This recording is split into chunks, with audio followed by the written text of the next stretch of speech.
Svi želimo da naše kuće blistaju, zar ne? Većina nas poseže za skupim sredstvima za čišćenje punim kemikalija, uvjereni da nam upravo oni garantiraju najbolje rezultate. Polica u trgovini pretrpana je šarenim bocama, obećavajući brzinu i učinkovitost. Ali jeste li se ikad zapitali postoji li bolji, jednostavniji i jeftiniji način? Umjesto da trošimo novac na proizvode koje često i ne trebamo, postoji jedno sasvim prirodno rješenje koje svi već imamo u kući.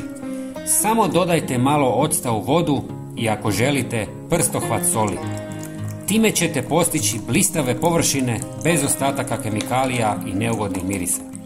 Njegova kiselost djeluje kao snažan dezinficijens koji uklanja masnoću, kamenac i bakterije, a istovremeno je potpuno siguran za vaš dom i okoliš. Plus, ocat neutralizira neugodne mirise ostavljajući prostor svježim, a sol djeluje kao blagi abraziv koji ubija bakterije. Zar to nije fantastično? Osim octa također možete koristiti i limunov sok.